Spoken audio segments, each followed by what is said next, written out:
Some secrets echo not in voices, but in silences too heavy to ignore.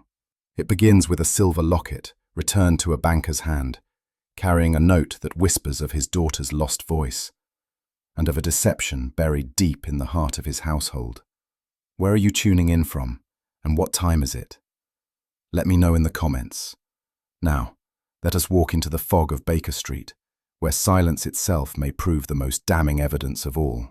The morning broke with that peculiar pallor which seems the natural veil of London, the air thickened by a clammy fog that crept into every crevice and clung to one's very skin. The lamps still glimmered in the street below, their circles of light shrinking into nothingness as the mist consumed them. And from our window in Baker Street I could scarcely discern the shadow of the hansom cabs as they rattled past like phantoms. Holmes, ever indifferent to the outward discomforts of weather, sat with his long legs stretched before the hearth, his sharp eyes wandering between the morning paper and a scrap of correspondence which he had thrust aside upon the table. I remember reflecting how deceptive the tranquility of such mornings could be, for no place harboured more sudden drama than our modest sitting room at 221B. The silence was broken only by the crackle of the fire and the occasional rustle of a turning page. Yet beneath it I sensed that quality of expectation, as though the city itself held its breath. Holmes, noting my abstraction, allowed the faintest smile to play upon his lips. "It is precisely such a day, my dear Watson," said he, "when enigmas prefer to knock at one's door, rather than remain decently concealed in the fog outside." And even as he spoke, I felt in my bones that his words were prophetic. The prophecy was scarcely uttered when a sound, sharp and urgent, echoed through the stairwell. It was the unmistakable rap of a hand that trembled more from agitation than from the cold. Mrs. Hudson's steps hurried to the door below, followed by a muffled exchange of words, and presently the tread of feet mounted the stairs with a haste most unusual at so early an hour. Holmes rose with that swift energy which always betrayed his keen anticipation. "A client, Watson," he murmured, "and one whose affairs brook no delay. Observe and death." The sight of him banished all thought of breakfast from my mind, for the air about him seemed laden with foreboding. Our visitor gave his name as Lionel Ashcroft, a director of some standing in one of the city's more venerable institutions. I knew the name, for his signature had graced several financial reports that the newspapers had lately lauded for their prudence. Yet the man before us bore little resemblance to the secure and self-assured figure I had imagined from such accounts. His skin was pallid, his collar askew, and his whole bearing spoke of a spirit shaken to its foundations. "It is not of my affairs as banker that I come to you, Mr. Holmes," said he, his gaze flickering from Holmes's piercing eyes to my own sympathetic face. "It is of my daughter, my only child, Clara. A horror has befallen her, and I am powerless to shield her." At this Holmes leaned forward, his fingers steepled beneath his chin.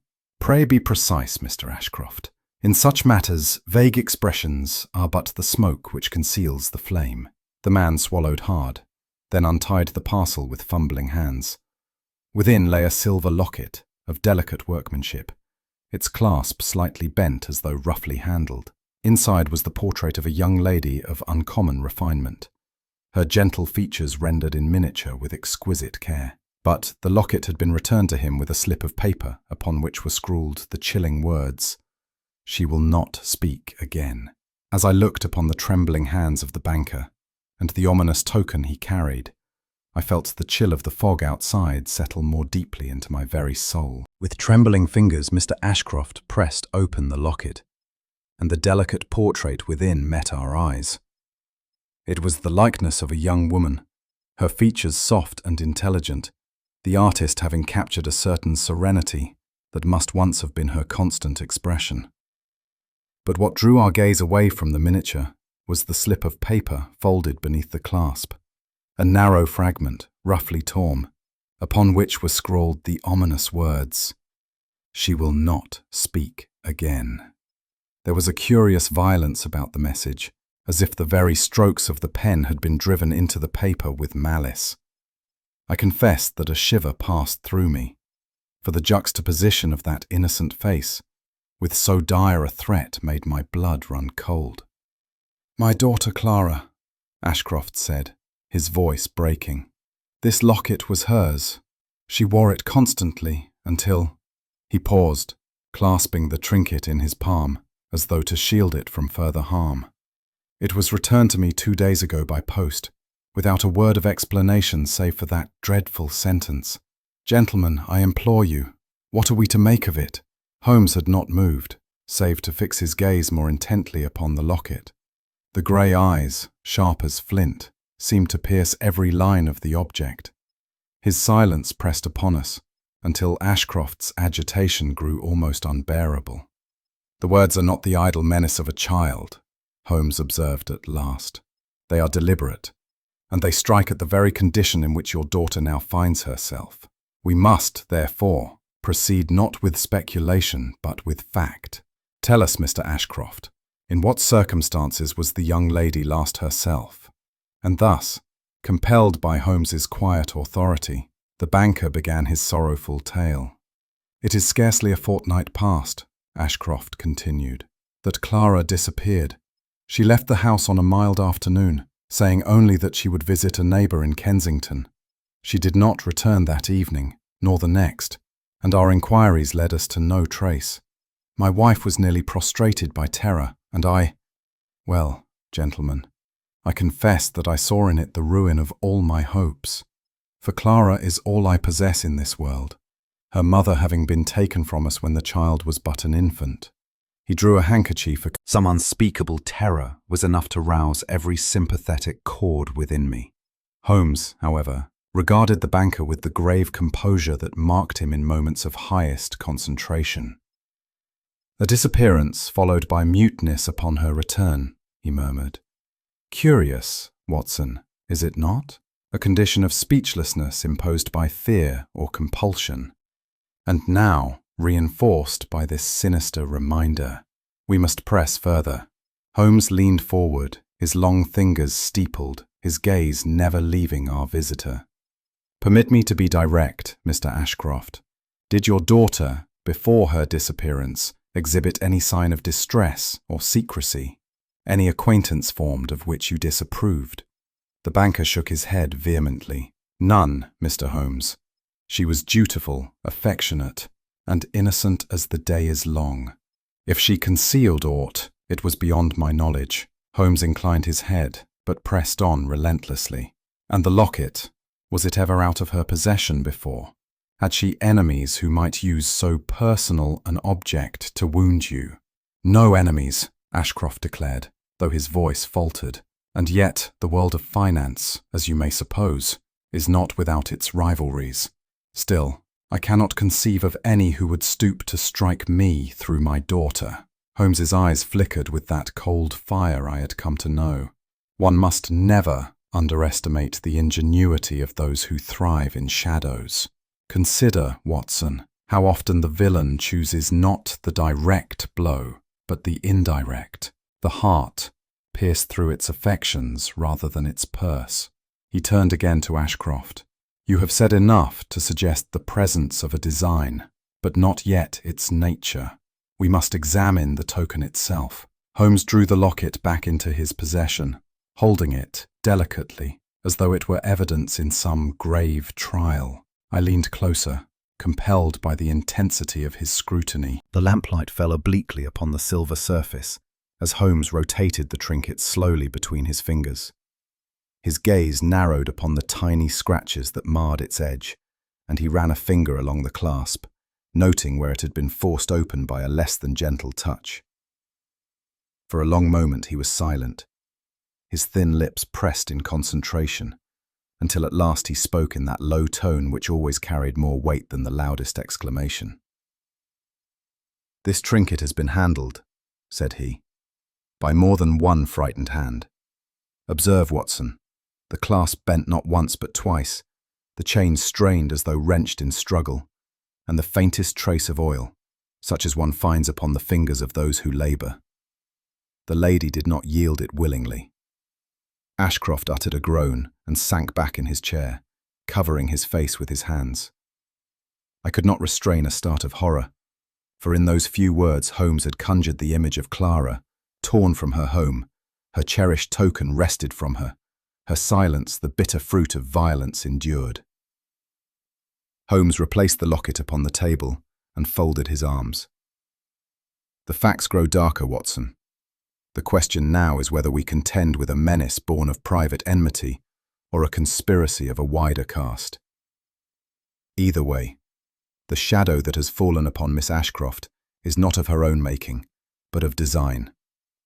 We must seek its author without delay. And with that grim pronouncement, I knew our quiet morning had been irrevocably claimed by a mystery that threatened to consume an innocent life. There is a peculiar solemnity in the aspect of certain houses, as though their very walls had absorbed the anxieties of those who dwelt within. Such was my impression when Holmes and I drew up before the residence of Mr. Lionel Ashcroft. The mansion, though of no inconsiderable size, stood with its windows shuttered against the light of day, his ivyless, ivy-clad facade appearing less like a home than a mausoleum that guarded its secrets jealously. The gravel of the drive lay untrodden, and the silence of the place was broken only by the cawing of a solitary crow perched upon the iron gate. Holmes, who had observed the structure with his customary quickness, murmured, "There are houses, Watson, that speak with daughter." The sight of the young lady moved me deeply, for in her features I discerned the same likeness we had seen captured in miniature within the silver locket. Yet how different was the living countenance from the painted. Where once had been vitality and brightness, there now lingered pallor and a strange detachment, as though her spirit hovered always at a distance from those about her. She raised her eyes to us, but no sound passed her lips. Instead, she inclined her head with a gesture that bespoke courtesy, even in her affliction. "She has not spoken since her return," Mr. Ashcroft whispered, his voice thick with despair. "Her every attempt at expression is through signs alone." Indeed, when Holmes addressed her in gentle tones, asking if she would permit him to examine the locket once more, she responded by placing her hand over her heart and inclining her head, as though to convey consent without the need of words. Her fingers moved hesitantly, shaping signs that I could not interpret, but which her maid, standing quietly in the background, understood well enough to translate into simple phrases. Holmes, who never allowed pity to obscure his faculties, regarded her with that keen, analytical gaze which often seemed to penetrate the very soul. Yet I, who could not so easily detach the heart from the eye, felt a pang of indignation that so innocent a creature should be reduced to this pitiful silence. Her stillness, however, was not that of resignation. It was charged with a subtle tension, as though each unspoken word weighed heavily upon her mind and struggled for release. It was this quality which, I suspect, fixed Holmes's attention more powerfully than any outward display of emotion might have done. It was at this juncture that Mrs. Lydia Ashcroft entered, her presence altering the atmosphere of the room with the swiftness of a draught through a shuttered window.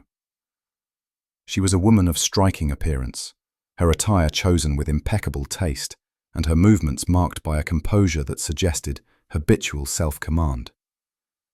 She greeted us with a smile, yet in that smile lay a precision too deliberate to be wholly natural. "My husband has no doubt acquainted you with the peculiar affliction that troubles our household," she said smoothly. "I trust, Mr. Holmes, that your reputation for solving mysteries is not exaggerated." Holmes inclined his head politely, though his eyes never left her face. I, for my part, could not escape the impression that beneath her polished courtesy lay an unease she strove with great skill to conceal. Her words were measured, her tone steady, yet every phrase bore the trace of rehearsal, as though she feared that one misplaced syllable might betray more than she intended. Clara, upon her stepmother's entrance, withdrew into herself yet further, her gaze fixed upon her folded hands. Holmes, observing this with his customary acuteness, permitted a faint almost imperceptible lift of the eyebrow, which told me that he had noted the subtle dynamic at play. Thus the room, already charged with mystery, became a stage upon which each word and gesture hinted at secrets lying just beyond our reach. And I sensed, with that intuition born of long acquaintance with my friend's methods, that he already perceived the first threads of the tangled skein. It was shortly after Mrs. Ashcroft's entrance that another figure joined us, a man whose presence altered the tenor of the room in a subtler but no less perceptible manner. He was introduced as Mr. Julian Peverell, secretary to Mr. Ashcroft, though his appearance scarcely resembled that of a mere clerk. He was of middle height, his dark hair swept carelessly back, and his features marked by a brooding intensity, which gave the impression of a spirit perpetually at war with itself. From the moment he entered, his gaze scarcely left Clara, and though his expression betrayed no overt emotion, there was in it a constant vigilance that struck me as extraordinary. When Mrs. Ashcroft addressed him, his passion, a burden of complicity, or some higher fidelity than he dared confess. But it was evident to both Holmes and myself that in the story of Clara Ashcroft's silence, Julian Peverell played a part larger than his title suggested. As our stay in the Ashcroft household lengthened, I became acutely aware of a climate of secrecy that clung to the very walls. It was not a single act, but a pattern of conduct that revealed itself to our observation. A door closed with unnecessary haste as we passed along the corridor. A servant, carrying letters on a tray, slipped them into his pocket when he perceived Holmes's eye upon him. A conversation between two footmen ceased abruptly when we drew near, and their downcast glances spoke of collusion. Holmes, who had schooled me to note such trifles, remained outwardly indifferent, but I observed the minute contractions of his lips, which told me that he was storing each incident in that marvelous mental ledger of his. "Conspiracy, Watson," he whispered when we found ourselves momentarily alone. "It is like smoke. You may not grasp it, but its presence betrays the fire." The banker himself appeared unconscious of this atmosphere, or else feigned to be so, and Mrs. Ashcroft maintained her polished composure with unflagging constancy. Yet it was clear that some undercurrent ran beneath the household's daily routine, strong enough to bend even the smallest gesture into secrecy. I confess that a certain oppression weighed heavily upon me in those rooms, as though each glance concealed suspicion, and every word carried a double meaning. I began to comprehend how the young lady, already shaken by some dreadful experience, might feel herself hemmed in by forces she could neither name nor oppose. And with every hour spent beneath that roof, Holmes's silence grew more profound, for he had perceived a mystery too deep for immediate unveiling. It was Holmes's habit, when confronted with such circumstances, to wander through a house with the apparent aimlessness of a man in reverie, while in truth his every step was guided by design. Thus, while the rest of us believed him to be merely admiring the mantelpieces or the workmanship of a cabinet, I knew that he was at his keenest, seizing upon those trifles that the untrained eye disregarded. I found him one evening in the library, bent over the writing table. "Observe, Watson," said he, pointing with his long forefinger. "Here, a smear of red wax, half hardened. There, the impression of a seal, broken and reheated. Someone has tampered with correspondence not their own.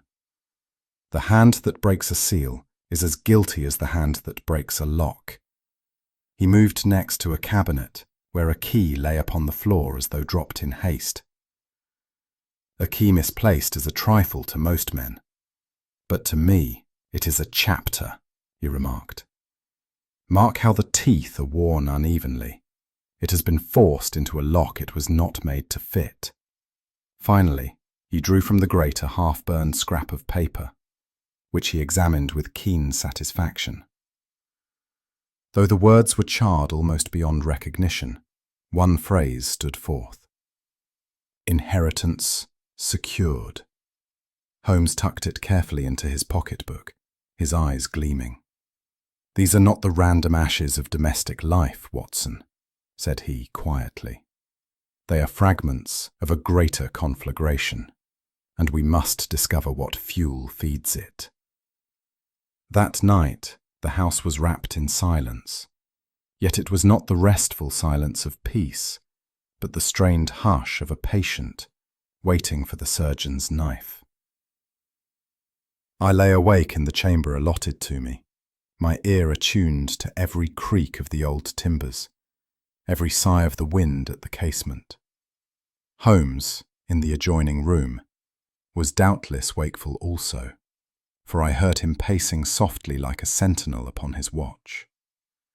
It was near midnight when a sound reached me, faint at first, then swelling into a muffled sobbing that seemed to issue from the very heart of the house.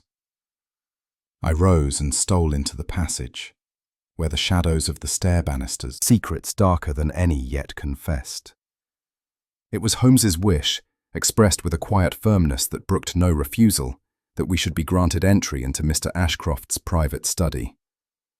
The banker at first hesitated, protesting that the room was in disarray and that its contents would offer little to our purpose. But under Holmes's steady gaze his reluctance crumbled, and he bade a servant conduct us thither. The chamber into which we were shown bore all the marks of hasty and uneasy occupation. The great mahogany desk was strewn with household ledgers, half-written correspondence, and account books whose pages were dog-eared and muddied with thumbprints. Drawers stood partly open, papers protruded from their edges, and the faint odour of extinguished sealing wax still lingered in the air.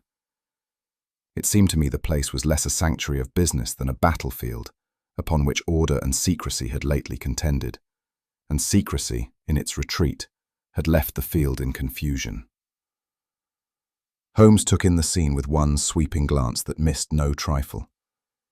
He moved noiselessly from desk to cabinet, his long fingers alighting upon papers as lightly as a bird's wing, yet leaving nothing unconsidered. "Observe, Watson," he murmured. "Disorder is often the mask of design. A man who cares nothing for his papers leaves them wholly unarranged. But here, the hand of another has sought to conceal its labour beneath a semblance of negligence. This room has been rifled." I watched him with that mingling of admiration and bewilderment which never failed to seize me at such moments, certain that even in these scattered heaps he perceived a pattern invisible to my slower faculties. And as he bent over the desk, his keen eye caught the first thread of what would prove to be a darker skein. It was in the lowest drawer of the desk, beneath a heap of bills and receipts, that Holmes discovered the fragments. They were no more than scraps of paper, roughly torn, their edges jagged as though wrenched apart in sudden alarm. He gathered them carefully upon the blotter, and we bent together over the pitiful remains. The hand was unmistakably that of a woman, its characters fine and delicate, yet firm in their strokes. Here and there a word survived. "My Clara," "Your father," "Trust," and "Beware."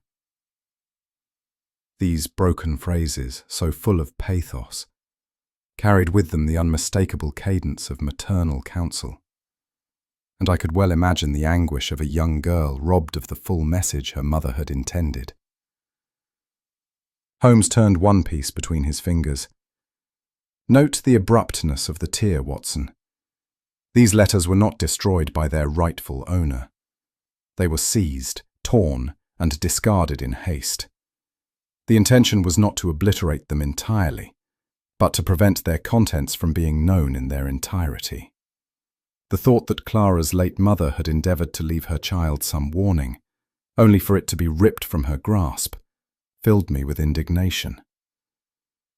The banker, standing behind us, had turned pale as he gazed upon the remnants. Whether his pallor arose from guilt or from fear, I could not then discern. But it struck me that Holmes noted it with a sidelong glance. Thus we were left with no more than shreds of a message, fragments of affection and admonition, like the echoes of a voice silenced before its time.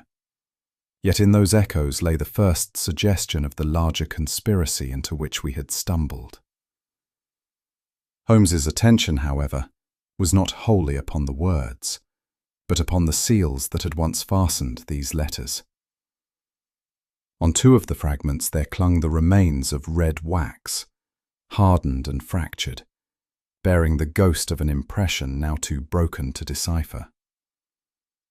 He held them to the lamplight, his keen eyes narrowing as he traced the lines with a magnifying lens. "Seals, Watson," said he, "are the sentinels of correspondence. To tamper with a man's letter is to break into his confidence as surely as if hidden in this house, for the shadow of that seal may stretch further than its owner intended." And as he spoke, I felt the air of the study grow colder, as though the very walls leaned inward to whisper secrets they dared not reveal. Holmes, having examined the fractured impressions of wax with his lens, leaned back in his chair and steepled his fingers, his eyes gleaming with that peculiar light which I had learned to associate with the stirrings of his intellect. "You will forgive me, Watson," said he, "if I indulge in a brief discourse upon a subject which, though trifling in appearance, has swayed the fortunes of princes and beggared the coffers of nations." I smiled, for I knew well that when Holmes spoke thus, there was a lesson for the case at hand. "The seal, my dear fellow," he continued, holding up the charred fragment between finger and thumb, "is the ancient guardian of truth. Long before the invention of postage stamps, long before the penny post carried letters to every corner of London, men entrusted their secrets to wax. The impression of a signet ring was as binding as a royal decree. To tamper with it was to commit treason. Recall, for instance, the downfall of Sir John Eliot, whose intercepted correspondence bore a broken seal, or the innumerable intrigues of the French court, where a softened impression meant the ruin of reputations. I have myself encountered more than one villain unmasked by the clumsy application of sealing wax. He leaned forward, tapping the fragment upon the desk. And here we have it again. Seals broken, clumsily rejoined, impressions distorted. These letters were never meant for young Clara's eyes, and yet she received them. The tampering is both proof and proclamation. Proof that another hand interposed itself, and proclamation that what the letters contained was dangerous to more than one man's peace of mind. Holmes's voice had grown quieter, but the intensity of his gaze upon Ashcroft left the banker pale and rigid in his chair. I could not but feel that we were upon the threshold of a discovery, though as yet its outline remained shrouded in mystery. It was while Holmes pursued his examination that a maid was summoned to bring fresh candles, the twilight having deepened into the gloom of evening. She was a young woman of plain appearance, her hands red with labour, and she went about her task with the nervous haste of one who dreads scrutiny. Yet Holmes, who noted every tremor of hand and flicker of eye, allowed her no easy escape. "You have been long in this household?" he asked suddenly. The girl started, spilling a drop of wax upon the carpet. 2 years, sir," she stammered, her voice unsteady. "And you attend upon Miss Ashcroft?"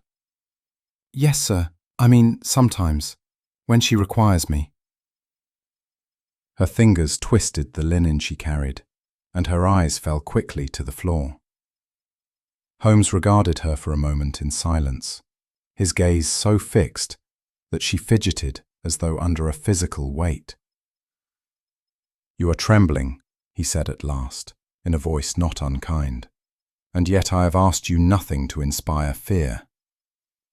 The truth, my girl, is easier borne than the burden of concealment. The maid's cheeks flushed, and she made some pretense of adjusting the candlesticks, but it was plain that Holmes's words had struck home. Her unease lingered with us after she departed, and I saw Holmes's lips tighten in that way which told me he had marked her agitation as another piece in the puzzle. The evening deepened, and with it the oppressive stillness of the house. Holmes and I remained in the study, our thoughts heavy with the fragments before us, when the door opened once more. It was the same maid, her eyes red as though from weeping, her hands clasped tightly before her. She looked from Holmes to me, and then, as though unable to restrain herself longer, burst out in a low, hurried voice. "I cannot keep it back, sir. I shall be turned out, perhaps worse, but I cannot carry it no more." Peril from silence than from truth. Mark me, the hand that steals a lady's letter is seldom content to stop there. She looked at him as though weighing his words, her lips trembling. But before she could utter another syllable, a sudden clang of the hall bell resounded through the house, startling us all. The girl gave a little cry and fled the room, leaving Holmes and myself staring at one another in the half-light. "It comes apace, Watson," said he, grimly, his fingers drumming upon the table. "The letters, the seal, the locket, all converge upon one design. And now we must ask ourselves, who, in this household, fears Clara's voice so deeply that they must snatch from her even the written words of her dead mother?" The question hung in the gloom between us, heavier than the shadows that gathered at the window, and I felt the night had descended with more than its natural darkness. The heavens themselves seemed to have conspired with the mystery, for that evening brought with it a tempest such as seldom visits London. The wind moaned through the chimneys, rattling the casements with ghostly fingers, while the rain fell in sweeping gusts that lashed the panes as though to break them in fury. The Ashcroft Gardens, dim by day, were now a shadowed wilderness where the trees bent and writhed like creatures in torment. Holmes, unmindful of the elements, insisted that we should keep vigil. "Crimes, Watson," said he, "are like storms. They gather quietly. They break with violence, and they leave behind ruin. Let us see whether tonight's tempest brings with it more than thunder and rain." Thus it was that we stationed ourselves near Clara's chamber, our figures concealed beneath the shelter of a yew arch, from whence we could command a view of the rear facade of the house.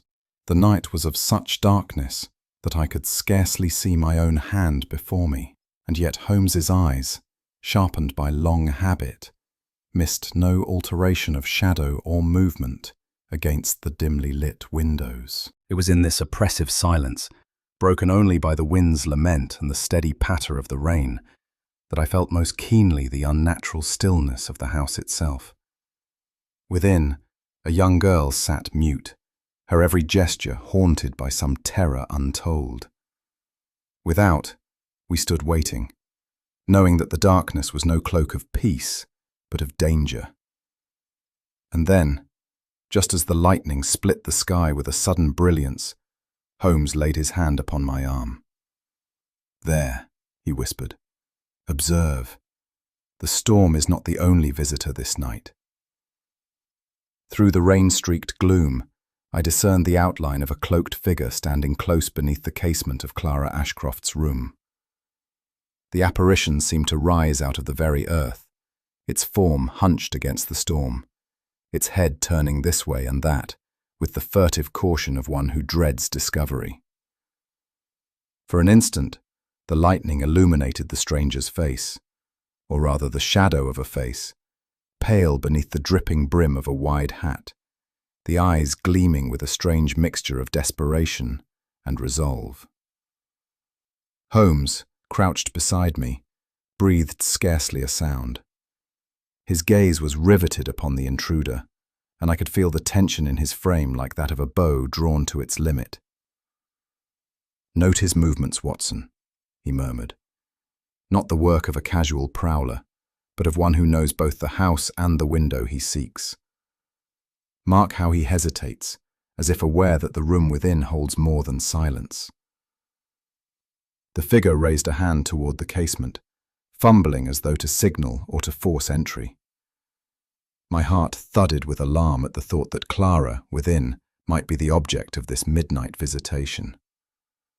I half rose to give a warning cry, but Holmes's firm grasp upon my sleeve restrained me. "Patience," he whispered. "We must not scatter the game before we know its kind. Let him reveal himself." The intruder lingered only a moment longer, his hand pressed against the glass, his cloak flapping wildly in the gale. Then, as though some inner resolve failed him, he turned sharply, his figure melting once more into the storm. We sprang from our shelter at once, but the storm itself seemed to conspire. Height, nervous in gait, his weight uneven. See how the left heel strikes deeper than the right. He fled in haste, but not without caution. He has doubled back upon his track, and there lies the puzzle. Sure enough, the trail ended abruptly by the garden wall, where the mud was churned in confusion.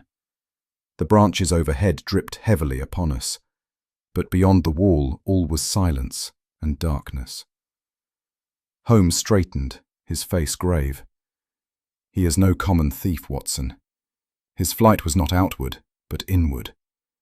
The bird has returned to the nest, and the nest is this very house." It was Holmes who first espied the fragment, half trodden into the wet earth near the spot where our mysterious intruder had stood.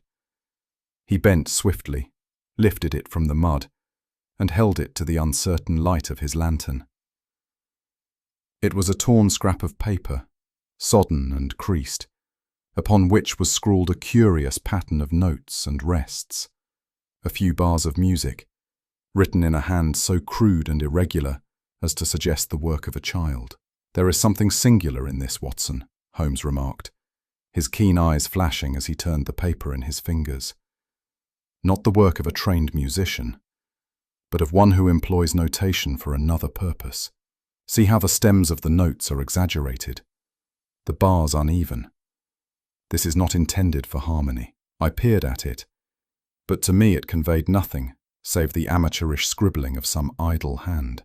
"It might be the pastime of a child," I suggested. "A trifle, blown here by chance." Holmes shook his head gravely. "Chance is a word most often used to conceal our ignorance. No, this is a cipher, crudely disguised as music.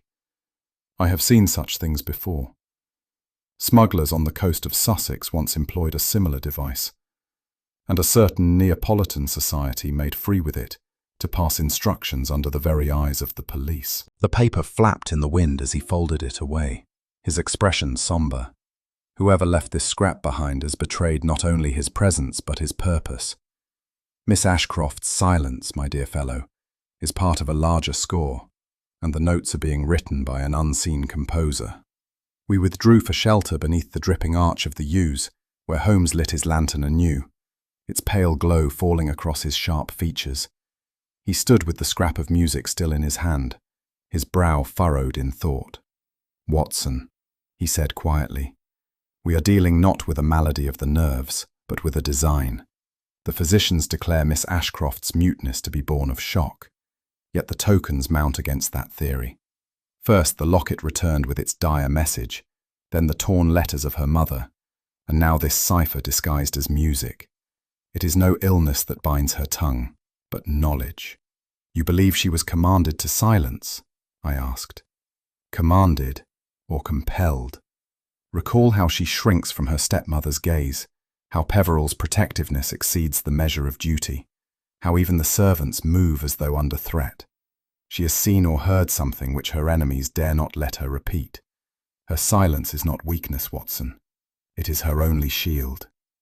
His words, spoken with quiet intensity, impressed me with their dreadful plausibility.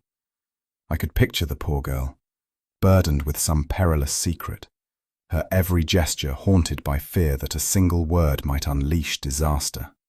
Holmes tucked the paper into his pocket. When a young lady's silence is purchased by menace, the menace will not cease until it has destroyed her entirely. We must uncover what she knows, or she will be silenced forever. At that moment, the rain slackened, and in the softened light, Holmes's sharp eye caught something upon the sodden ground. He raised a hand for silence. "Look there, Watson. The earth has its own testimony." The storm, having spent its fury, left the garden in a state of drenched desolation. Pools of water glimmered in every hollow, and the beds lay flattened under the weight of the rain. Yet upon the sodden earth, Holmes traced the faint impressions of feet, not bold and careless, but furtive, hesitant, as though the intruder himself feared each step might betray his ivy and might easily have escaped an unpracticed eye. Holmes straightened, his face grave and intent. "There, Watson, lies our riddle. The enemy does not come from without, but from within. He is of the house, or of those admitted freely to it." The cloaked figure at the window was no stranger upon chance errand, but one who knew both the dwelling and its secrets. I confess a chill passed over me as I gazed at that door, black against the wall, for it seemed to me less the entrance to a house than the very mouth of the mystery itself. Holmes extinguished his lantern, his voice low but resolute. "The game deepens, Watson. Tonight's storm has washed away concealment, and what remains is a trail that leads not into the streets of London, but into the very heart of this family. We must tread with care, for the closer we draw to truth, the more desperate will be those who seek to hide it." It was Holmes's custom, when a case reached a certain point of obscurity, to strip away all ceremony and demand the truth at its core. Thus, on the evening following our strange vigil in the garden, he insisted upon a private audience with Mr. Lionel Ashcroft. The banker, though evidently reluctant, yielded to my friend's unbending authority, and conducted us to a smaller parlour, away from the ears of wife, daughter, and servants alike. The room was poorly lit, its sole lamp throwing long shadows upon the bookshelves, and Ashcroft himself seemed one of them, pale, angular, and wavering. Holmes remained standing, his tall figure dominating the space, while I took my place by the window, prepared to note whatever revelation might come. "Mr. Ashcroft," said Holmes in that deliberate tone which cut through all prevarication, "this household reeks of secrecy. You cannot hope to protect your family with silence when silence is the very weapon employed against you. Either you speak freely now, or events will soon wrest the truth from you in harsher form." The banker's lips trembled as he pressed a hand to his brow. "You do not know what you ask, Mr. Holmes. To reveal all is to ruin me, to ruin us all." Holmes's eyes glinted coldly. "Better ruin by truth than by crime. I ask not for your reputation, but for your daughter's life." At that, the man collapsed into his chair, his shoulders shaking, as though the weight of long years had settled upon him in a single instant. The silence that followed was thick with dread, until at last he raised his face and began to speak in a low and broken voice. Ashcroft's confession came haltingly at first, but as the dam once broken will not restrain the flood, so too his words poured forth with increasing desperation. "You must understand, gentlemen, that years ago, when my position was not yet secure, I was tempted into dealings with certain foreign interests. They approached me under the guise of legitimate trade, but in truth their design was darker.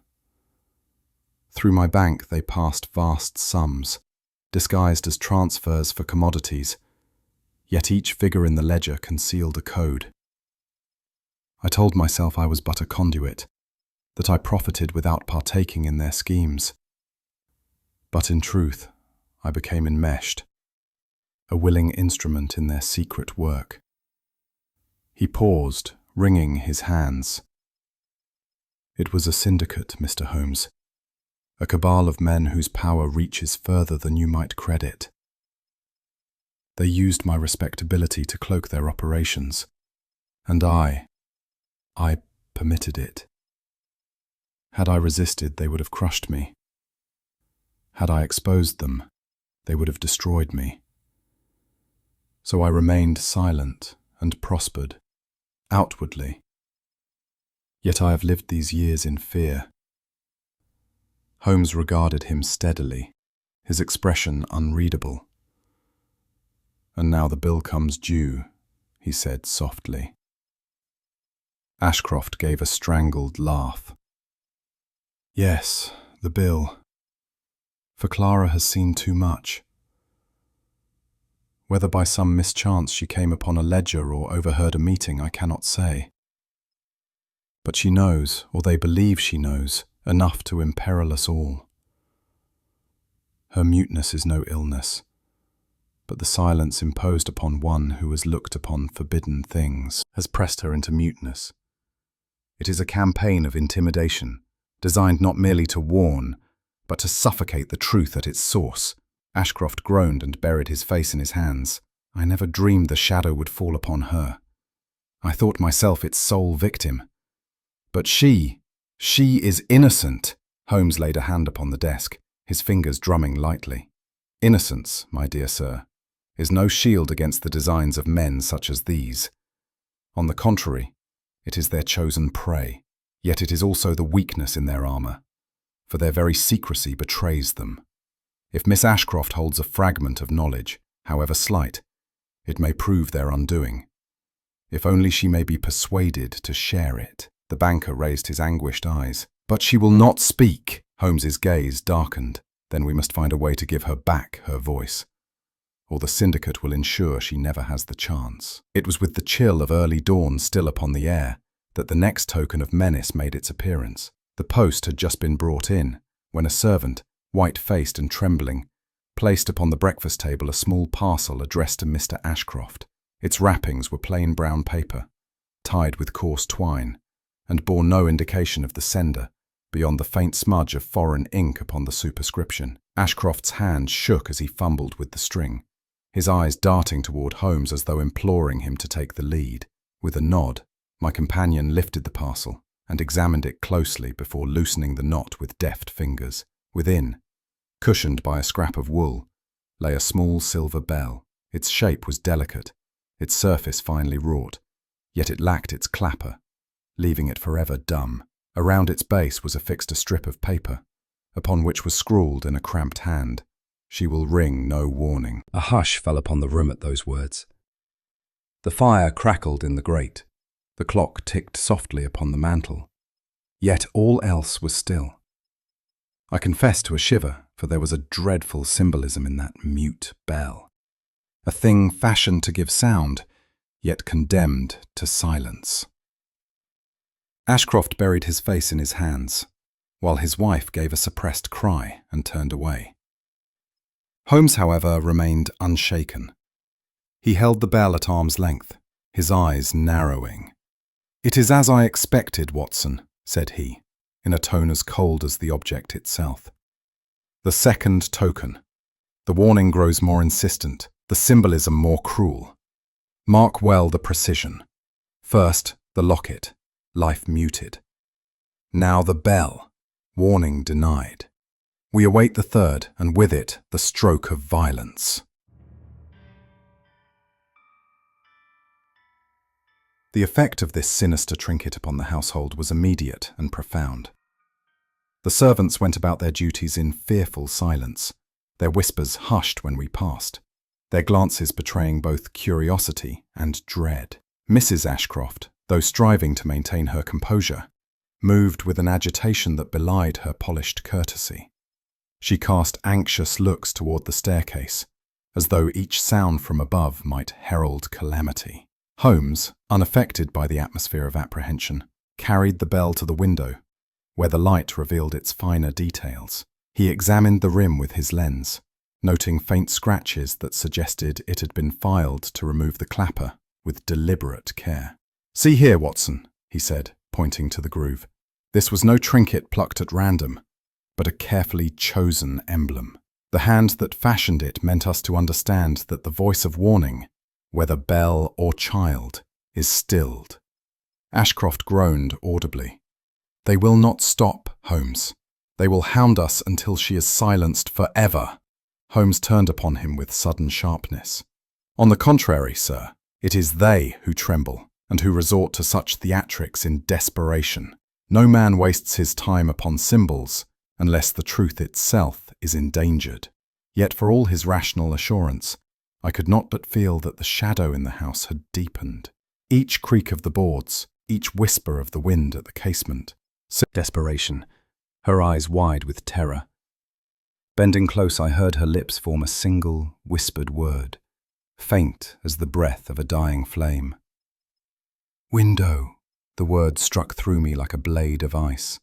I repeated it aloud, scarcely comprehending, while Holmes bent instantly to her side, his keen gaze fixed upon her stricken features. "Window, Watson. Remember it well," he said quickly. "It is no random utterance, but a key. Her silence is broken only to point us toward a truth too perilous for speech. The window, what lies beyond or behind it, is the heart of this mystery." Clara's strength ebbed as swiftly as it had flared. Her hand slackened in mine, and she fell back upon the cushions, her eyes fluttering closed. Though her pulse beat faintly beneath my fingers, the effort had drained her, and she lapsed into a swoon. Mrs. Ashcroft rushed to her side with cries of alarm, while Ashcroft himself stood rooted, his face ghastly in its pallor. Holmes alone remained composed, his hand resting lightly upon the silver bell. "The storm tightens its circle, Watson," he murmured. "We have been given the second token and the first word. Pray heaven we interpret both before the third arrives, or this house shall ring with a silence more dreadful than death itself." The dawn that followed was one of those pale, hesitant mornings which seem reluctant to break the hold of night. A wan light crept through the misted panes of our sitting room at Baker Street, casting long, grey shafts across the familiar clutter of books, papers, and chemical apparatus. Yet it was not the light that filled the chamber with unease, but the figure of my companion, who moved to and fro with a restlessness I had rarely seen equal. Holmes had his pipe clenched between his teeth, the smoke curling upward in languid spirals that marked each abrupt turn of his stride. His brow was furrowed, his gaze distant, as though he sought to trace upon the air itself the elusive pattern which defied him.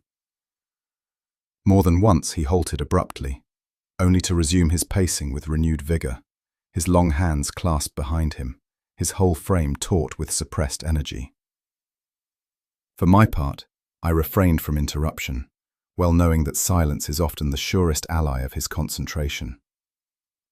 Still, the memory of Clara's whispered word, that chilling "window," echoed in my mind, and the mute silver bell upon the table seemed a reproach in its quietude. The air itself seemed heavy with expectancy, as though some revelation hovered on the brink of expression. At length Holmes removed the pipe from his lips and cast it upon the mantel with sudden decision.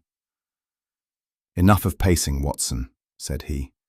"It is time we bring order to this medley of threats and tokens. The logic is plain, if one but chooses to look at it steadily." Holmes seated himself opposite me, his eyes alight with that peculiar brilliance which never failed to announce the arrival of his deductive powers. "You have observed, Watson, how often in the annals of crime a certain rhythm asserts itself, a pattern not of chance, but of deliberate artifice. Men of malignant design, when they stoop to intimidation, are strangely given to repetition. They strike not once but thrice, each blow more pointed than the last, until their victim succumbs to terror." He leaned forward, his long finger tapping upon the arm of his chair. "Consider, for instance, the singular case of the orange pips, wherein each warning brought the shadow of death closer, or the affair of the goose quill, when 3 messages spelled ruin for a financier whose nerves could not bear the strain. superstition, habit, and strategy, all combine to fix the number 3 in the minds of villains and victims alike. I nodded, recalling more than one occasion in which Holmes had disentangled a riddle of precisely such a character. Now mark how neatly our present adversaries adhere to the same sinister arithmetic. The locket was the first, a token meant to strike at Clara's heart with its cruel Ashcroft to our door. Taking it up, he held it delicately between finger and thumb, turning it so that the light caught its surface. This trinket, Watson, is no mere ornament. It is the chain's beginning, the symbol that marked Clara as both target and witness. Note the scratches upon its clasp, faint but unmistakable. More than one hand has held it in fear. To return it to her father with that message was to declare openly, "She has seen, and she shall not tell." I watched as he opened the locket, revealing once more the miniature portrait of Clara, its innocence mocked by the sinister slip of paper once enclosed. "It is the paradox of crime," Holmes continued, "that in striving to silence a witness, the criminal shouts his existence aloud. The locket was meant to close her lips, yet in truth it revealed the very intensity of their dread. Whoever sent it knows Clara has knowledge dangerous to them. That knowledge and her muteness are the key." He set the locket down with care, his features hardening. "We have traced the pattern from first token to second. The third lies ahead, Watson, and when it comes, we must be ready to grasp not the symbol, but the hand that sends it." Holmes's hand hovered once more above the fragments we had retrieved from Ashcroft's study, his gaze fixed upon the broken seals. The crimson wax, hardened and cracked, glistened under the morning light, as though still fresh with menace. "Mark these, Watson," said he, tapping the remnants with a finger. "They are no ordinary household letters, no idle jottings of a mother to her child. These were meant as warnings, concealed beneath domestic phrases, and intercepted by one who feared their truth. See the impression here? Faint yet recurring. The same symbol appears upon each fragment. Whoever tore these pages is also the hand that sends the tokens. The red wax is their signature, as deliberate as a name scrawled in ink." I bent over the scraps, but to me they conveyed little save a sense of violation. The thought that Clara's dead mother had sought to shield her, only to have her words snatched away, stirred in me both pity and indignation. Holmes, however, had no such luxury. The vanished letters are the beginning of the thread. The tokens are but its continuation, and until we unravel the whole, Miss Ashcroft's life hangs upon the narrowest thread. From the desk he took next the mute silver bell, its delicate curve mocking its terrible purpose. He held it up to the light, turning it slowly between finger and thumb, his face composed, though his voice bore a deeper gravity. "This, Watson, is the second blow. Where the locket spoke of muteness, the bell proclaims that silence shall never be broken. The clapper has been filed away, not lost, not absent by accident, but excised with deliberate cruelty. It is as though the criminal mocked both her capacity to warn and our ability to protect. The message is plain. She may cry out, but none shall hear." The weight of his words pressed heavily upon the room. Ashcroft sat with his head bowed. Mrs. Ashcroft stared at the bell as though it were some cursed relic, and even the servants crossed themselves in furtive dread when they caught sight of it. Holmes set the object down gently, yet his eyes gleamed with a cold fire. "These tokens are not the work of idle malice. They are a campaign, calculated to strike at the mind first, and then at the body. A bell without a voice, Watson, is but the herald of violence yet to come."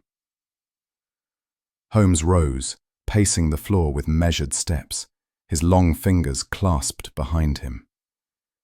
"The pattern is as clear as day. First, the locket, the threat of silence. Second, the bell, the impossibility of warning. The third must follow, and it will not be an emblem but an act. These men, bred in conspiracy, never alter their rhythm. They strike thrice, and at the third stroke falls the blow. I ventured to ask what form this final stroke might take, but he silenced me with a gesture. It matters little whether it be knife, rope, or river. The fact is certain. The third token heralds single motion, his eyes flashing across the page. For a moment he stood rigid, his lips compressed to a line. Then he passed it silently to me. The words leapt from the flimsy sheet, stark in their brevity. Clara Ashcroft, missing from her room, disappeared without sound. Immediate assistance implored. I felt the blood drain from my face as I looked up. Good heavens, Holmes! She is gone. Holmes's expression hardened to steel. The third token has come, Watson, and it is no longer a symbol. The enemy has struck. Our case has entered its most perilous hour. Without another word, he seized his coat and hat, his energy suddenly ablaze. The telegram fluttered from my hand to the floor, and as I followed him down the stairs into the foggy morning, my heart was heavy with the dreadful knowledge that the pattern he had so clearly foreseen was now complete. London was wrapped in one of those impenetrable fogs which reduce the greatest of cities to a spectral labyrinth, where even familiar streets seem transformed into strange and hostile alleys. Lamps glowed dimly, like half-extinguished stars, their light swallowed almost before it left the glass, and the sound of hoofbeats rang muffled upon the wet cobbles. In such a setting, every figure seemed a phantom, and every shadow a lurking foe. It was through this vaporous gloom that Holmes and I pressed forward, the telegram still burning in our minds. Clara Ashcroft had vanished, and the sequence of warnings had reached its dreadful fulfillment. Holmes strode with long, purposeful steps, his collar turned high against the damp, his eyes darting from pavement to alleyway, as though the very fog might conceal the clue he sought. "London, Watson," he remarked in a low tone, "is never so dangerous as when it is silent. Tonight the city conspires with our enemies. The fog is their ally, but it shall not blind us." The few passers-by we encountered hurried past with downcast faces, their shapes swallowed quickly into the haze. I could not shake the sensation that unseen eyes followed us at every corner, and more than once I started at the clatter of a distant wheel or the sudden closing of a shutter overhead. At last, Holmes raised his hand sharply, pausing at the entrance to a narrow mews. "There," he whispered. "Do you hear it? A carriage. The faintest rumble. Our quarry is not far." We had not proceeded far when a figure emerged from the fog. A coachman, weary and begrimed, leading his horse at a slow pace. His shoulders sagged with fatigue, yet at the sight of Holmes's upraised hand he halted obediently. "A moment, my good fellow," said Holmes, producing a coin between finger and thumb. "You have carried passengers this night." The man wiped his brow with the back of his sleeve. "Aye, sir. A strange fare it was, too. A young lady, pale as the moon, and never a word from her lips. 2 gentlemen, if such they be, flanked her close, one on either side, as though she were their prisoner. They gave the order to drive hard through the Strand, then into these narrower ways." I felt a chill at his words, and Holmes pressed him with keen intensity. "Did the lady attempt speech, or give sign of distress?" "Not a sound, sir," the coachman replied, shaking his head. "But once I thought I heard a sob, quickly smothered. When I turned to look, one of the men bade me keep my eyes front with such ferocity that I dared not disobey." Holmes slipped the coin into his hand. "Your memory may serve to save a life. Which road did they take when last you set them down?" The driver pointed with his whip toward a side street, vanishing into the fog. "There, sir. But they left me suddenly, and their manner was so hurried, I half believed they fled from pursuit." Holmes's eyes glimmered in the dim light. Pursuit, indeed. "Come, Watson. Their haste betrays them." Following the coachman's directions, we pressed into the narrow street he had indicated. The fog lay thick as wool, muffling each step, until struggle, perhaps, or the hurried descent of one unsteady on her feet. Our quarry is not hours ahead, Watson, but minutes. He straightened, his gaze piercing the fog ahead. The city hides them for the moment, but it cannot keep them. We are upon their trail, and the end is drawing near. Holmes bent at once to the shadowed floor of the carriage, his lantern's beam sweeping the dark recess beneath the opposite seat. With a swift motion, he reached down and withdrew a small object that gleamed pale in the uncertain light. It was a glove, dainty, of fine kid leather, yet hardened by dried mud upon its slender fingers. Its size left no doubt as to its owner. It belonged to a young woman, and the faint perfume still clinging to its lining bespoke Clara Ashcroft herself. Holmes examined it minutely, holding it to the light. "Note, Watson," said he, "how the mud stiffens only the fingers, not the palm." She stumbled, perhaps forced into the carriage through rough ground. This glove was wrenched away in the struggle and fell where it could tell its tale. I took it from him with a sense of dread, struck by the pitiful contrast between its delicate form and the terror into which its wearer had been swept. "It is proof she was here," I murmured. "Proof, yes," Holmes answered gravely. "But more than proof. See how the lace at the wrist is frayed." She tugged at it, whether in resistance or appeal I cannot say. But this glove is her cry to us, Watson. She has left us a token, mute as she is, and it shall guide us further. He slipped it into his pocket with care, his features hardening. Clara is close, but so too are those who would silence her. Come, we must move swiftly, for the city does not grant us the luxury of delay. Once outside the deserted carriage, Holmes paused at the corner of the narrow lane, his keen gaze probing the gloom as though it were no obstacle to him. He stooped to study the cobblestones, then straightened with sudden certainty. "Watson," he said, "do you perceive the logic? They abandon the carriage in haste, but not without preparation. Where in London can one conceal a captive or spirit her away from the city altogether? Not by train, where tickets and stations betray the traveller. Not upon the open road, where every mile invites pursuit. No, they have chosen the river, that silent accomplice of half the crimes of London." We quickened our pace, turning into streets where the fog hung thickest, the smell of tar and brine growing ever stronger. The great pulse of the Thames seemed to draw us on, that sombre artery along which wealth and ruin, life and death alike, flow ceaselessly. Holmes walked with a swiftness that tested my stride. The docks, Watson, are a labyrinth. Barges moored in shadow, cargoes shifting hourly, crews nameless and unseen, the perfect haven for a conspiracy. Mark me, she is there, awaiting removal either by night tide or foreign steamer, and if we do not reach her before the signal is given, she will vanish as utterly as though the river had swallowed her whole. His words chilled me more than the fog itself. Each echo of a footfall, each creak of timbers in the darkness, seemed an omen of peril drawing nearer. We reached at last the river's edge, where the mist lay thick as wool, and the water lapped faintly against the stone embankment. Barges loomed as indistinct hulks, their outlines shifting like phantoms in the fog. All was still, until Holmes seized my arm. "There," he whispered. Across the murky breadth of water a faint light flickered.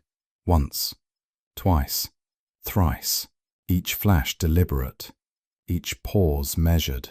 The lantern swung with the precision of a signal long rehearsed, and scarcely had its third gleam faded when an answering glow shone forth from a moored barge, low and sinister upon the black tide. Holmes's voice was low, but I heard the iron beneath it. "You see, Watson, they summon their confederates. Clara is aboard." Odour of fish and coal smoke drifting from unseen barges. Each sound, the creak of a rope, the distant thud of an oar, came muffled, hollow, and ominous. Holmes pressed forward with his usual swiftness, his tall figure cutting a spectral silhouette against the mist. I kept close at his side, revolver in pocket, for I had learned by long experience that in such ventures danger lay at every turn. "The signal was clear, Watson," he murmured, his breath forming clouds in the chill air. "3 flashes, answered at once. Our quarry is not fleeing. She awaits her removal. The conspirators are bold enough to treat the Thames as their highway." We followed the line of the riverbank, the mud sucking at our boots, until the lantern's answering glow reappeared through the mist, hovering faintly as though suspended in mid-air. It swayed once, twice, and then was still. Holmes crouched, his hand gripping my arm. "There," he whispered, "the nest of the hornets.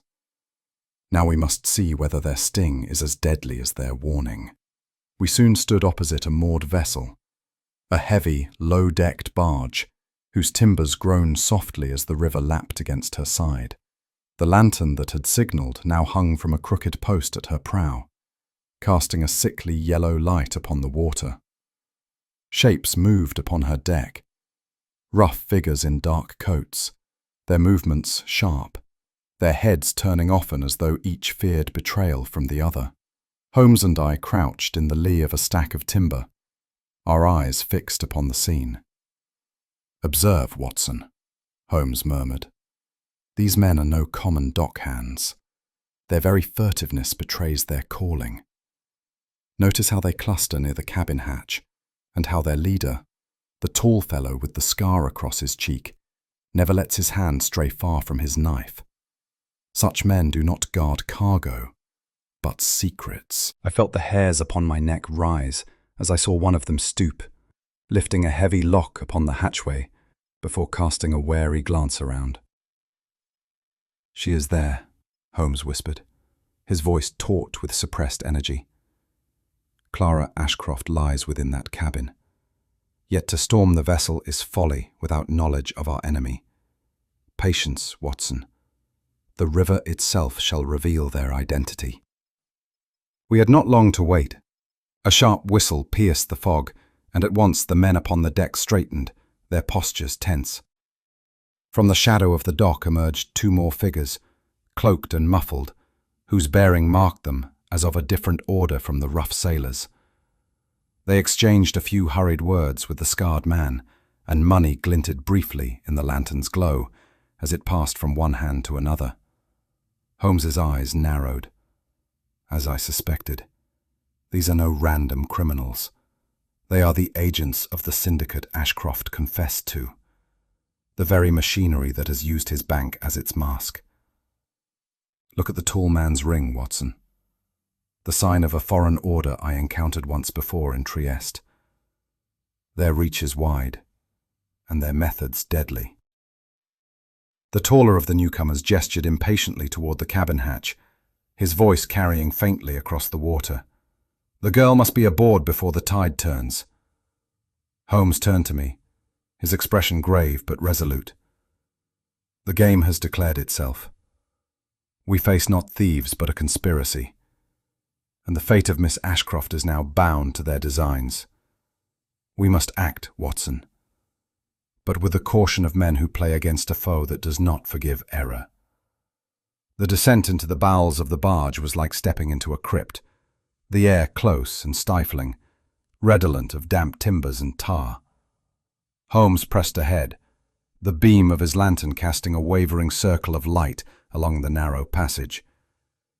We passed a row of bolted doors, until he halted before one whose lock bore the fresh marks of use. With swift precision, he produced a small set of instruments from his pocket, and in less than a minute, the obstinate bolt yielded to his art. The door swung inward with a groan, and the lantern revealed a sight that stirred my very soul. There, huddled upon a nail, shrank back, her gaze fixed not upon me, but upon the door, as though dreading some figure might reappear to wrench her away. Holmes straightened, his features set in that mask of resolve which I had seen in him at moments of greatest peril. "She is alive, Watson, but until the chain of fear is broken, her voice is fettered. Come, we cannot tarry here, for discovery is but moments distant." Even as he spoke, the creak of a board above warned us that the watch had shifted. We led Clara forth, her steps faltering, her silence unbroken, yet her presence lending new urgency to our escape. Once upon the deck again, concealed for the moment behind a stack of cargo, Holmes turned his lantern so that its light fell softly across Clara's face. She gazed at him, as though seeking in his features a strength she might borrow, but her lips remained pressed in mute refusal. "Watson," Holmes murmured, "you have seen many forms of human fear, but this one is peculiar. It is not mere timidity, nor the lingering shock of abduction. It is silence chosen, or rather, silence exacted. She knows something which, if spoken, would imperil her life, perhaps ours as well. Thus, she bears it as a penitent bears his scourge, each word unsaid, a wound endured." I was about to protest that the poor girl required nothing but a physician's care when Holmes raised a hand for quiet. "Mark you, her eyes dart each time toward the cabin whence we took her. The secret is not merely within her memory, but connected to this vessel, these men, and the syndicate that harbours them. To wrest it from her lips now would be folly. Patience, my dear fellow, is the surgeon's scalpel in this case, and truth, the patient we must preserve until the right moment." Clara's hands, folded tightly, trembled as she looked toward the river. Her silence pressed upon us like a weight, for though she stood free, she seemed still captive to a command invisible yet iron-bound. Holmes's eyes gleamed with grim understanding, even as footsteps thudded across the deck above, heralding our discovery. It came upon us suddenly, a rush of heavy boots, the flash of knives in the lantern light, and the hoarse cries of men who knew their designs had been thwarted. Holmes sprang to one side with the agility of a cat, drawing me after him as two figures lunged. I fired once, the report echoing across the river, and one of our assailants fell with a curse. Another seized Holmes by the shoulders, striving to hurl him across the gunwale into the black waters of the Thames. For an instant, my heart froze as I saw my friend's figure poised against the void.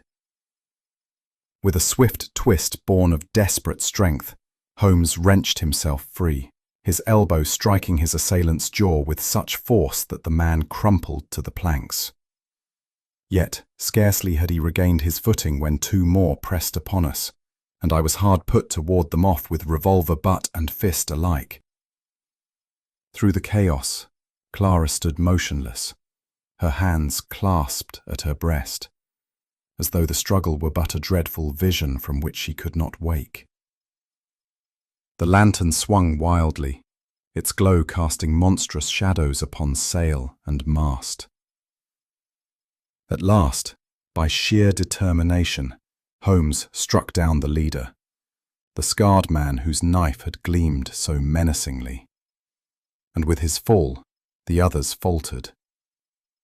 Those still standing scrambled toward the far side of the barge, casting themselves into a waiting skiff and rowing desperately into the fog.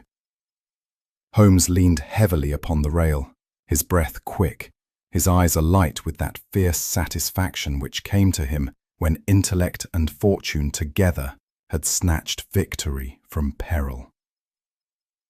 "It was close, Watson," he said between breaths.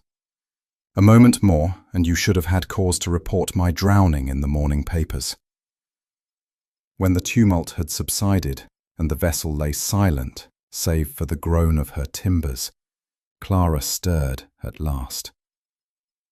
Restorative than the familiar hearth of Baker Street, after the raw peril of London's riverfront. We reached our chambers in the small hours, weary, bruised, and damp with the night mist. Yet I confess I felt my heart steadied as soon as I beheld the old armchairs, the Persian slipper upon the mantel, and the quiet glow of our fire. Holmes cast off his sodden greatcoat and, without a word, filled the room with the aromatic haze of his pipe. Clara Ashcroft, pale as marble, had been entrusted to a discreet ally of Holmes's acquaintance, and so for the first time in days we were free to reflect without interruption.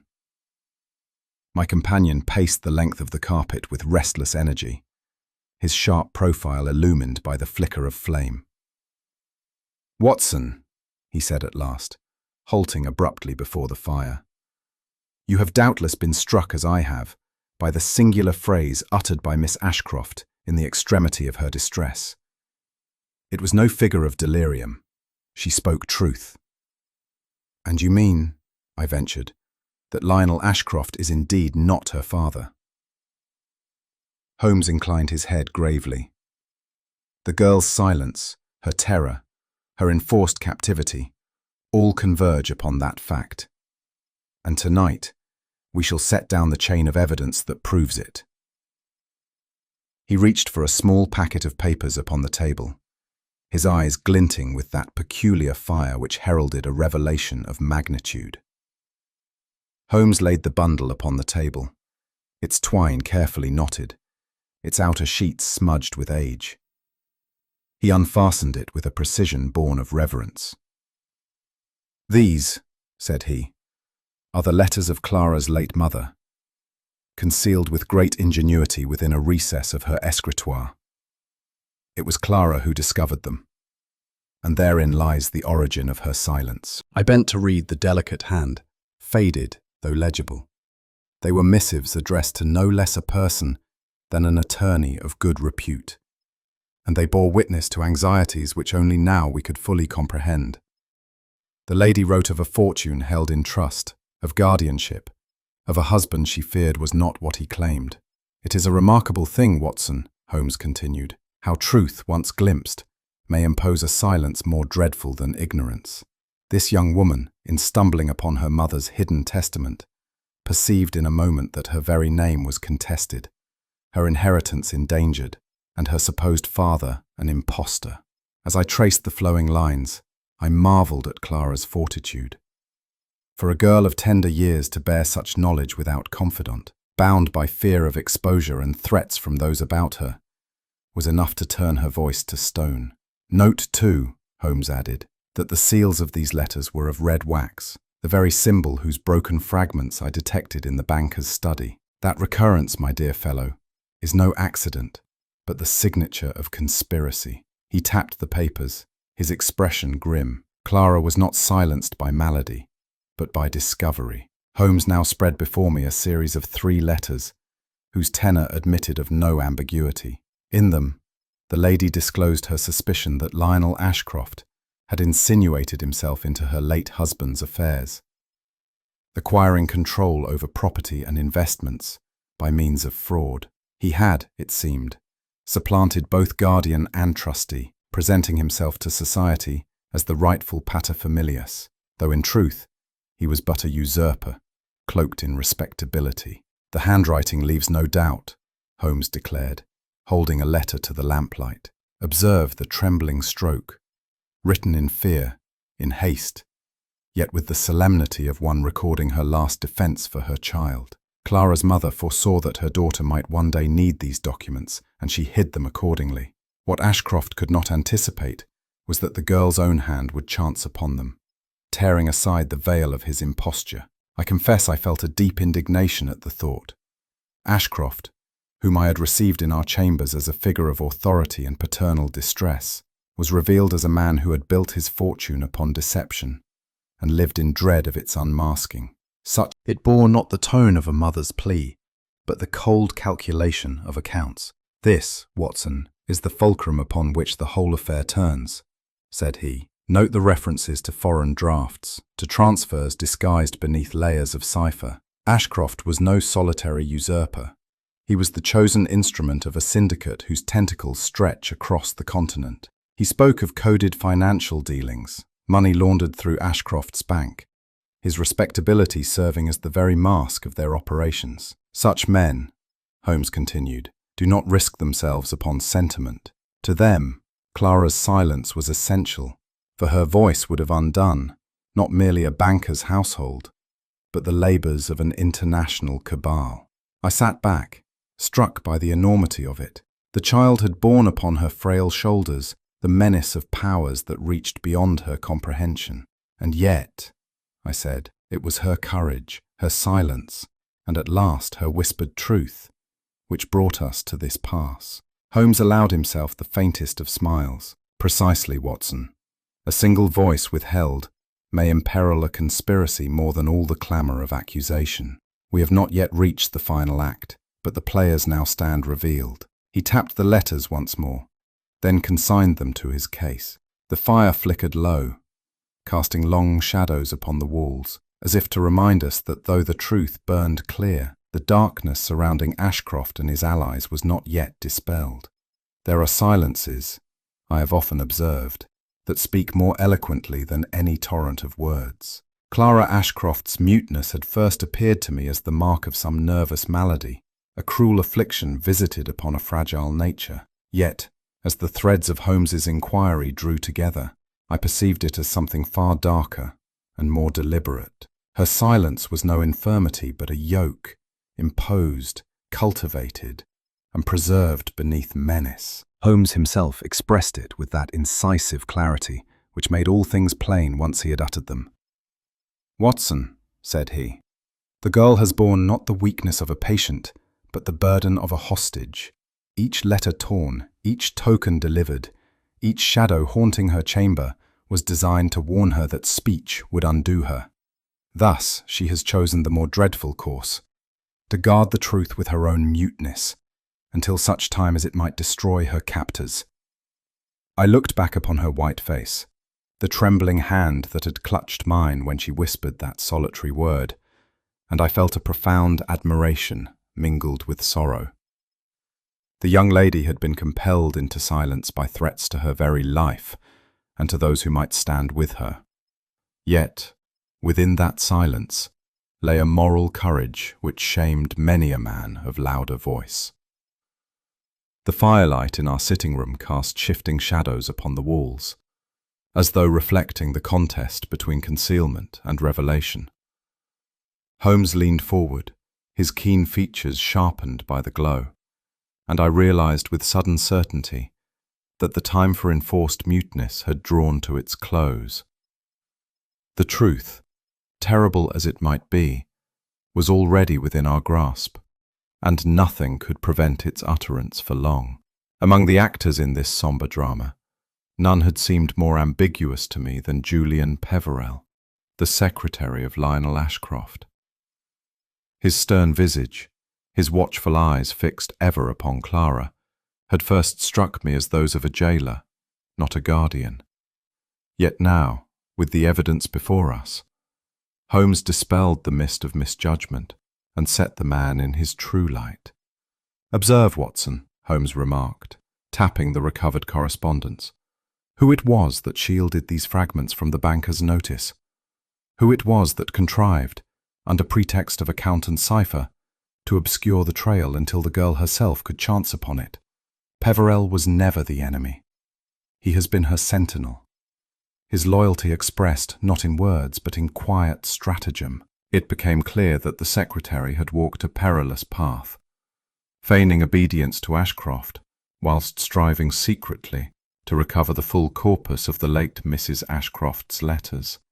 His manner, brusque and brooding, had masked a devotion that dared not declare itself. Holmes's desk lay the last piece in this intricate puzzle. A single packet of letters, its paper yellowed, its red seal unbroken. It had been wrested from the possession of the gang upon the Thames, and Holmes had guarded it since, as though it were dynamite. "There lies the final voice of the dead," he said, touching it with one long finger. "Within this packet is the testament that can undo Lionel Ashcroft, lay bare the syndicate's stratagems, and restore Clara to her rightful name and fortune. But mark me well, Watson, it may also contain the spark that shall rouse these men to their most desperate violence. The nearer we draw to truth, the sharper grows the fang of those who would conceal it." I gazed at the ominous seal, its impression faintly blurred by handling, and felt a shiver despite the warmth of our fire. The room seemed hushed, as though waiting for the crack of wax that would sound the opening of a new chapter, one fraught with peril for all concerned. It was with a peculiar solemnity that Holmes at last broke the red seal, which had guarded the final packet. The snap of wax seemed, in that quiet chamber, to echo like the report of a pistol, and I confess that I started despite myself. Holmes spread the parchment upon the desk, his keen eyes racing over the script, while I leaned forward in breathless anticipation. The document was no ordinary letter, but the testament of Clara's mother, drafted in moments of apprehension and sealed away with deliberate care. Its words rang with the urgency of a woman who foresaw treachery and sought to safeguard her child from it. In calm yet sorrowful prose, she set down the proof that Lionel Ashcroft had wormed his way into guardianship under false pretenses, appropriating both the fortune and the dignity that belonged by right to her daughter. Holmes's finger traced the passages that bore most weight. Here, Watson, observe the dates, the signatures, the references to accounts held abroad. Each is a nail in the coffin of Ashcroft's respectability. With this testament, his mask is stripped, and the syndicate's scaffolding crumbles. I read the lines with rising indignation. They spoke not merely of fraud, but of a calculated cruelty that had robbed a young girl of her heritage and her peace of mind. Clara's muteness, her tokens of dread, her whispered confession, all found their dreadful corroboration in her mother's last words. Holmes leaned back, the firelight flashing across his hawk-like features. At last, he murmured, the silence speaks. No testimony could carry greater weight than this hand from beyond the grave. The crackle of the fire seemed to affirm his judgment, and I knew that the first shaft of dawn upon Baker Street would herald Lionel Ashcroft's undoing. News travels with extraordinary swiftness when it bears the scent of scandal, and the downfall of Lionel Ashcroft was no exception. By noon of the following day, whispers in the clubs had swollen into pronouncements, and the banker whose credit had been deemed impregnable found himself shunned by those who had once courted his favour. Holmes, who had anticipated the machinery of disgrace as precisely as he might predict the movement of a comet, observed the spectacle with detached satisfaction. "There are forces, Watson, more inexorable than law," said he. "A man may elude the courts for a season, but once public confidence has turned its back, no wealth, however ill-gotten, can buy it back." The testament, now placed in the hands of the proper authorities, left Ashcroft defenceless. His dealings with the foreign syndicate, though couched in the obscurity of cipher and proxy, became objects of inquiry from which he could not withdraw.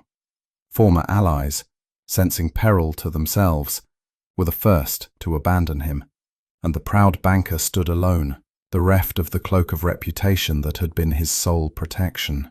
I chanced to see him once more, pacing the pavement outside his shuttered offices, his shoulders bowed, his face grey with despair.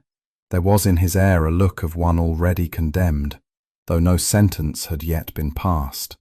Holmes regarded him with the calm. She had resolved that speech, once lost and restored, should not be squandered upon trivialities. Holmes treated her recovery with the utmost delicacy, neither pressing her with questions nor exulting in his triumph. "The mind, Watson," he observed to me, "heals by its own pace, and no violence of inquiry should hasten it. Let her silence linger if it must. It is now her shield, not her prison." Indeed, though her fortune was restored and her persecutor disgraced, Clara chose not to seek society's embrace. She returned only to the simplest exchanges, her words few, but weighted with meaning. The hush that had once been imposed upon her by fear had become a kind of self-possession, a choice born of experience too bitter to be lightly shed. As I watched her seated by the hearth, her face pale yet tranquil, I reflected that her silence had unmasked a villain more surely than any cry of accusation. And when Holmes, gazing thoughtfully into the fire, remarked, "Speech is but one instrument, my dear fellow. Silence, too, may bring its revelations," I could not but agree that the case of Clara Ashcroft would remain forever a lesson in the strange eloquence of what is left unsaid.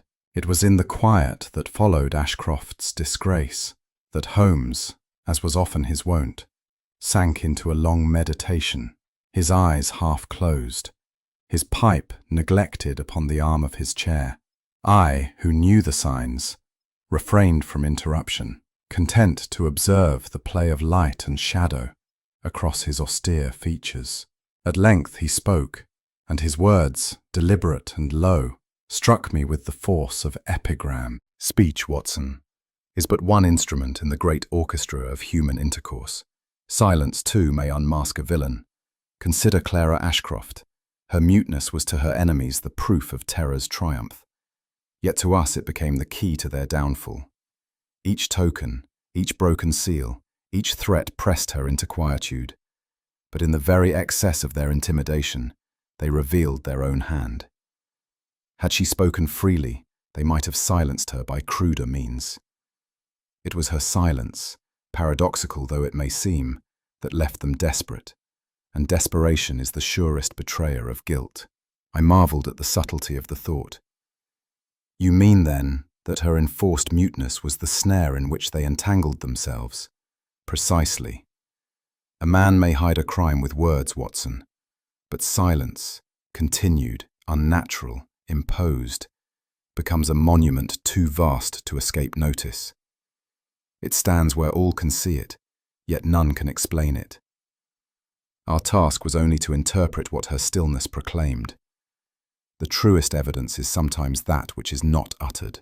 Holmes's gaze returned to the fire, his face illuminated by its glow. And I could not but feel that he spoke not merely of Clara's ordeal, but of the broader mysteries of life, wherein silence may contain 100 secrets waiting to be read. The law, which had proved too slow to seize Lionel Ashcroft at the height of his influence, now moved against him with relentless surety once his imposture was exposed. His fortune dwindled, his reputation collapsed, and the syndicate, fearful of contagion, abandoned him to his fate. Clara, by contrast, saw her inheritance restored, her name vindicated, and her rightful station secured. Yet, curiously, the fruits of triumph brought her little solace. Though her voice, once frozen, returned in halting measure, she spoke rarely, and then with a restraint that bordered on austerity. Invitations from society were politely declined. The grand drawing rooms which once would have sought her presence were denied her gentle step. She lived, instead, in a chosen quietude. Her world contracted to the smallest circle, as though the very air of notoriety had become distasteful. I remember remarking upon this to Holmes, myself pondering the curious paths by which truth reveals itself. We are accustomed to think of justice as loud, imperious, clothed in accusation and counterplea.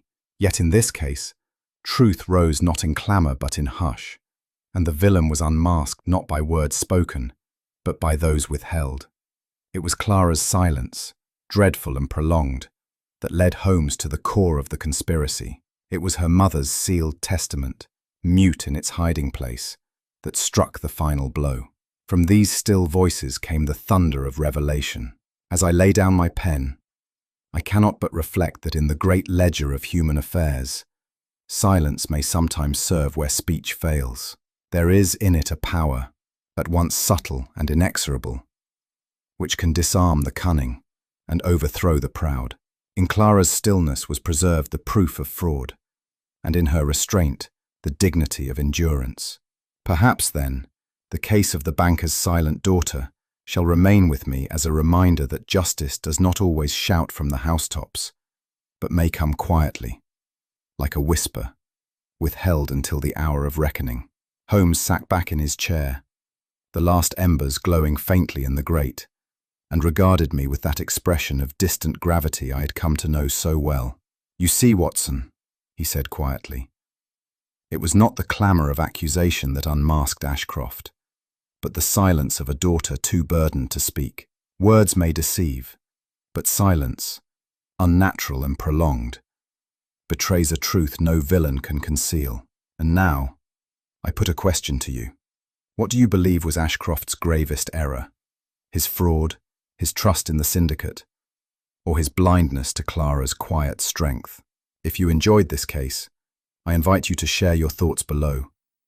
Subscribe for more Holmesian mysteries, and pass this tale along to friends who delight in puzzles of the human heart and mind.